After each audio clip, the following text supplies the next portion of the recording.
Okay guys, welcome back to part 3. I'm just going to probably have to shoot each of these little different things I make separately and then kind of somehow pull it all together. So forgive me if this is a bit of a hot mess. I'm going to I'm going to share with you some ideas of elements or things to put inside your binder mail and show you how to make them. So this will probably be 2 parts because there's a few ideas that I have of things I want to share, and I want to actually show you how to do it because I understand that this isn't as simple as sometimes I think I might make it out to be for everyone.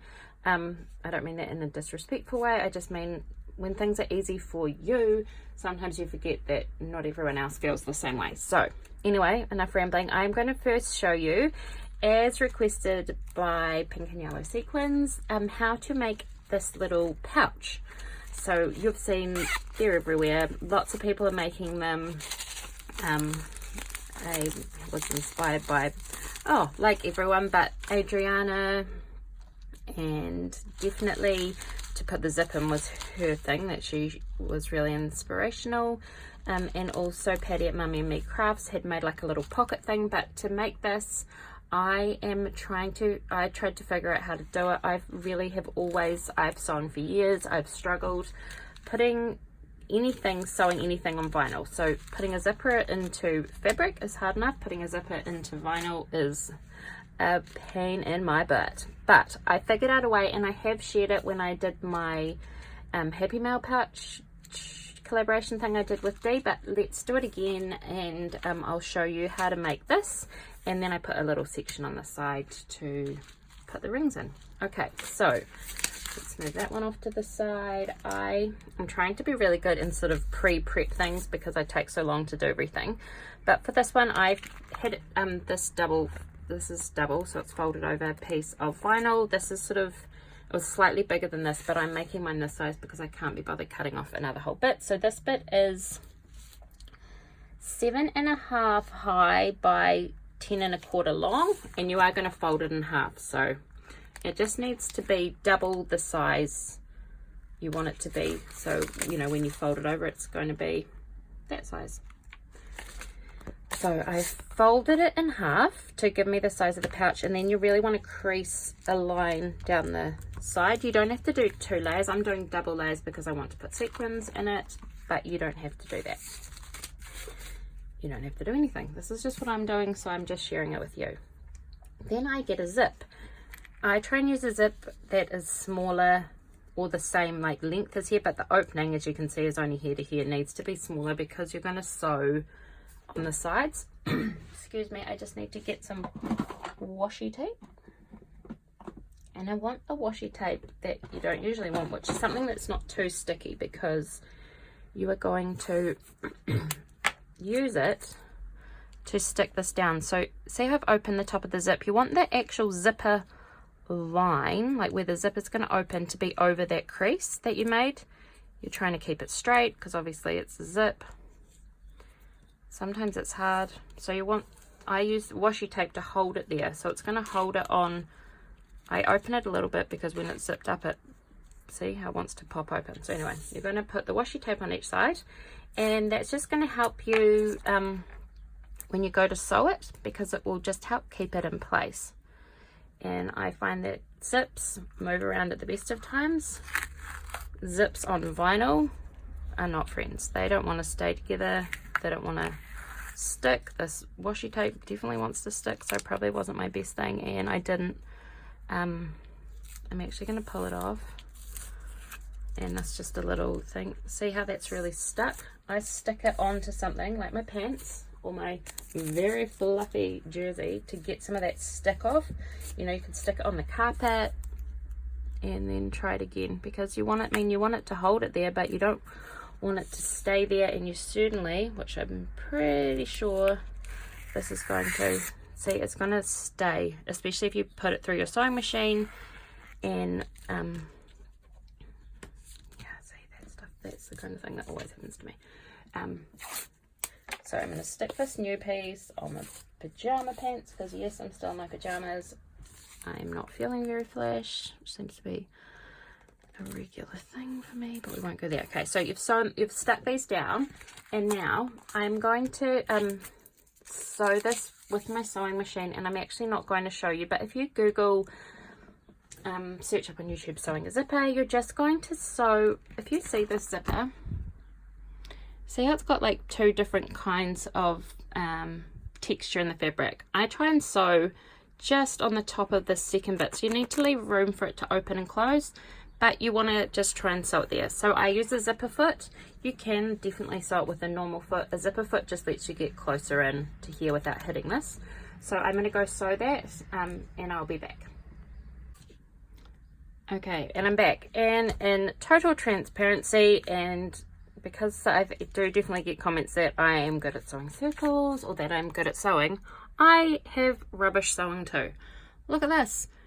Zips are hard. And because I don't have a foot on my sewing machine at the moment, I'm doing it with the button, which means I have to use both my hands. I don't have any free hands, and it's just really hard, but I got caught, so it's gonna wobble. Yeah, it's on a bit of a wonk, but that's okay. And it's handmade, it's life, it's real life, and to be honest, that's why I generally do 2 lines of sewing, because one line, and I watched this the other day and I can't remember what it was, you know, like 1 line of messy sewing, or oh no, it was actually James Burke, who is a mixed media artist guy that I've been watching, and he was like, you know, I always do 2 lines, because 1 line that's kind of wonky looks messy, but 2 lines just looks like you're trying to do it on purpose. And I was like, well, that just totally describes my sewing.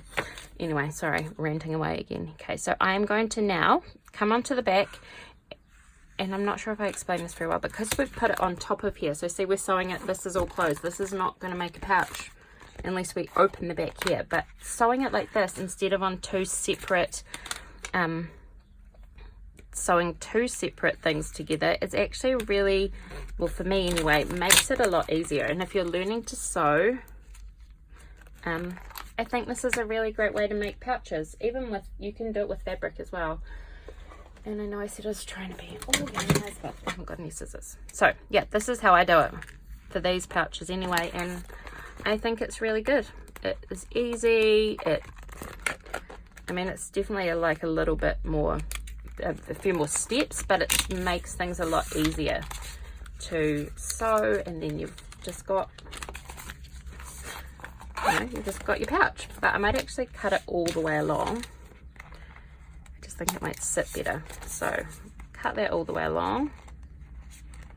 I feel like this may just be its own video by itself because I'm taking a really long time.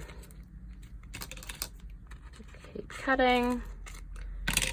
I'll just try and keep that end bit together. So there we go. Oh, so you've got that, and now the only thing you need left to do, because you may actually need to trim this. Sorry guys, this is not organized at all, but just trim the vinyl back. I hope that's making sense, just because you've it just makes things have a little bit more space to move around. So don't cut through the stitching, try not to cut the zip, but just cut that extra bit in the middle, so you're kind of like cutting out a long oblong, so there's room. And then see, now it will fold a lot flatter. Okay, and now what you need to do, so you can fold it down here, you're just going to have to sew around here, around here, and around here. I'm going to put some sequins in first, and then kind of try and shut the sides. So vinyl gets really sticky, it sticks together. As you can see, it's quite hard to pull apart. But I've got this little shaker mix of sort of heritagey coloured sequins. I tried to make a sequin box for Heritage the other day on my lives, but it was dark. I don't know if anyone could even see. Don't think anyone even watched it. Not that I care, I was just making it anyway, so sometimes it's fun to record those things. And then I just sort of push around the side to hold that in. I'm going to actually do it on both sides, which I don't usually do, but then it doesn't matter. I can pick the best side for the zip and then make the pocket go that way. Oh my gosh, this is so slow. The stuff just really sticks together. And put a little bit more in here. You can fill your sequin patches as much as you want, because it's what you want. I don't like mine very full. I like the sequins to be able to move around. I'm just going to grab some of these clips. So I've got I've also got these things here, but I've got Wonder clips, which are These clips I used to use for sewing, they just hold things together. They're great for vinyl and stuff, or things that you can't pin, but it's just going to hold that in, and hopefully, but gosh, you can use anything. I'm going to use one of these. Just use whatever you want to hold those together, because you don't want the sequins to all fall out.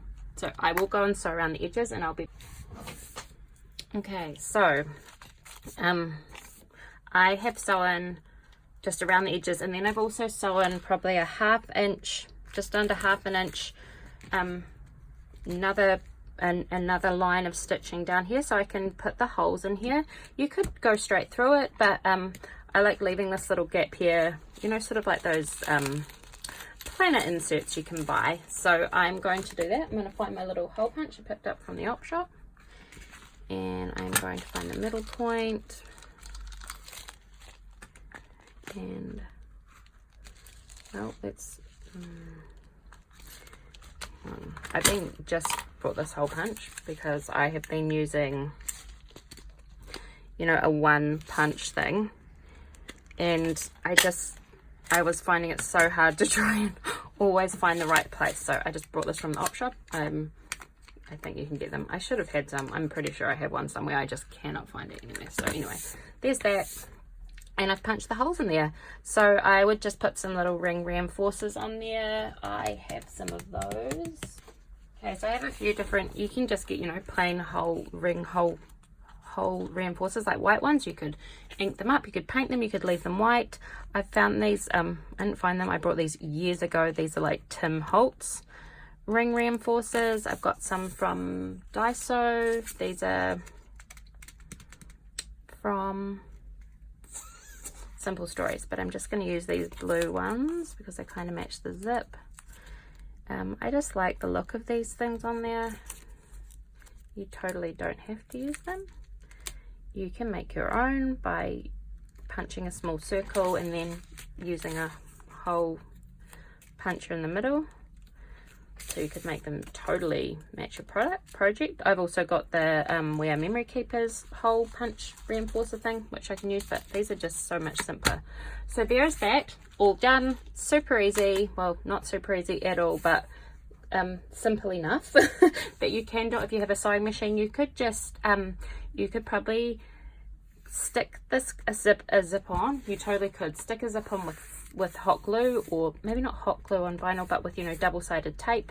You could just tape this along. You could glue them shut. You could do it with paper, and probably glue it would be easier than the vinyl because the vinyl's see-through. And if you just hold on one moment, I'm just going to pause because I have found two alternative things for people that don't have a sewing machine or vinyl, or want to, or they just want something simpler. And I'm totally going to use one as well as this in my binder. Just one moment. Okay, sorry, I put these aside the other day when I was cleaning up, and I thought these would be perfect alternatives that you may have lying around your craft room, or you may be able to get that would be an alternative to making your own. So the first is one of these little planner pockets. So this one I had in my Kiki K planner. I know that you can get them from places. I'm not sure where, but I know you can get them at Kiki K at the moment because I saw some more and I was like, totally going to get some of those because that is much easier than making pockets. You know, they're like things that you buy for your planner, or they sometimes come with the planner, and you can pop, you know, your stickers and stuff in there and then zip it up like a pencil case. They've got holes already punched on the side, but you could, if the holes aren't in the right place, you could just tape them down, or, you know, put a paper over it and then re-punch the holes. So I reckon that would be perfect. There's these, I think that they're on Kiki K. If I can find the online link, I'll list it down below. But how cool is that? And it's cool, and you can decorate it. There's like all different patterns. I'm sure from like stationery shops or planner shops, or maybe even Daiso or something, you can probably find these. I've just never looked for them before. And the other thing that I found that I was totally going to use in here is very, very old Kaisercraft packaging. So this is what they used to package their rub-ons and stuff in. So they're like clear, opaque kind of pockets. They have this tag on the top which you could totally hang something off, but they've got that zipper side, and they're the perfect size for these. So I'm not sure if other places have them. I'm not sure if people who've crafted for a while have them. But if you could find something like this or like this, keep an eye out for things like this, thinking of alternative ways to use things. Not everyone wants to sew, not everyone can sew, not everyone has a sewing machine. Actually, lots of people don't have a sewing machine. But yeah, that was just a rather long drawn up tutorial for making the zipper pouch. I may at this stage now just upload this now as a really quick one idea for putting in your thing, because I think this is going to be about 10 minutes long. Anyway, I hope that this was clear. I hope you enjoyed it. If you have any questions, please feel free to ask. I will try and find links for similar things that I can put down below, so that those of you that do not want to sew a zipper pouch for your binder mail or for anything, there are definitely alternatives out there. So thank you for watching, and I will see you soon. Bye. Hey guys, here is my next little how-to or idea for your little binder mail. So in both of my binder mails I've already made, I've put one of these like sequin samplers, I will call them. I first came up with this idea when I was in Wanaka over Christmas, and I was trying to come up with a way to send sequins in a tag flip I was making, and I used an old bakery bag to like a glassine bakery bag to make a little sampler, and I sewed that. And then over at Pop Fizz Paper Crafty Camp, Danny did a great tutorial for how to make it with vellum, and I thought that was really cute too. And I have made them before like this with these with the vinyl, and because the vinyl was on my desk I was like, that's really cool, that's a great way to just, you know, put a little bit in. I know other people have done them, it's definitely not my idea. I can't think right now about where it comes to me from. So I've got these two, and then I was like, oh, I've already used some vinyl, I probably will do something else with vellum, and I don't have any on my desk right now. But what I did find on my desk, and it's all about using things that probably other ways of doing things that other people might have, is some of these cut down, you know, what are they called?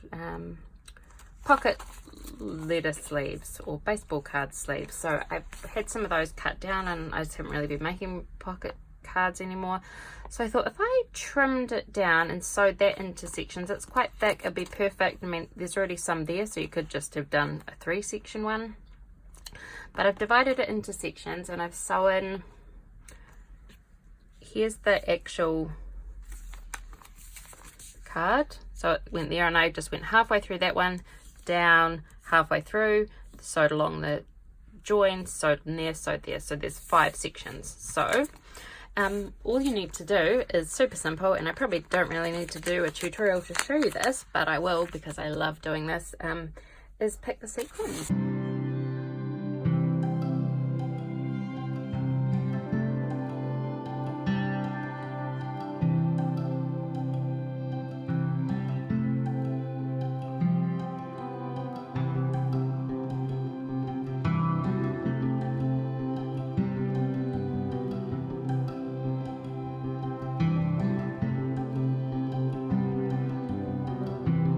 I will just go and sew down here, and I'll be back. Okay, so I've come back a day later and stitched down here to close off the 4 pouches. And then what I'm going to do so I can pop it in my book is I have cut down 2 strips of paper, which are just under 1 inch by the length of this. So just under 1 inch by about 6.5 inches. So what I'm going to do is I've just trimmed 2 of them down, because remember this is going in a binder, so it will be seen from the front and the back, but you don't have to, this is just what I'm doing. And I'm going to attach it on there, just a little bit away from that stitching. I've just put a little bit of adhesive tape on the back, because I don't want to put any adhesive on the edges where I'm going to sew this on, because then it'll clog up my needle. So just put it on there so it stays still, and I'm just going to go and do a little bit of stitching around the end, and then we'll come back and punch some holes. See you in a minute. Okay, so as you can see, I've just gone around the outside of that a couple of times to attach it, just because I like the look of the stitching. And you can also tell that I've been away from my sewing machine and sewn something else because there's new thread in there. Okay, so I am going to just punch some quick holes in there with my little hole puncher, which I do like, but just doesn't really go in that far. And now I will just look for my little ring reinforcements that were somewhere here. We'll try these ones. What have we got here? Yes, I overthink everything.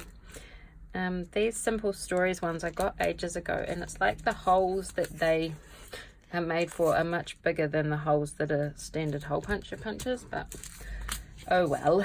And I will just put this other pinky color on the back, and there we go. So we have made, in this video, because I've decided that I'll just film these two, so we've done a sequin sampler, which you can totally decorate. You could pop some little extra bits on there. I haven't got anything prepared, but you know, just maybe a wee cluster up here would be quite sweet. However you want to do it, but I'm just giving you some basic ideas. You could also do this with another whole section over here, depending how big your piece of plastic is. You could do it in smaller, you could just do one big shake and mix. It's just an idea, and I like this idea of having the paper down the side. So we've got this one done, and we've also made the zipper pouch, which now I can't find. Oh, I can find where I put it, because I put it into the here. So here's the other one we've made, this zipper shaker pouch. It's sequin shaker pouch that with the zip that I made earlier, with the zip on the outside. Follow my other tutorial if you want the zip on the inside. But next I will come back in my next video with a few more ideas for popping in pre-made embellishments or goodies into your binder mail as well. Okay, see you soon. Thanks for watching.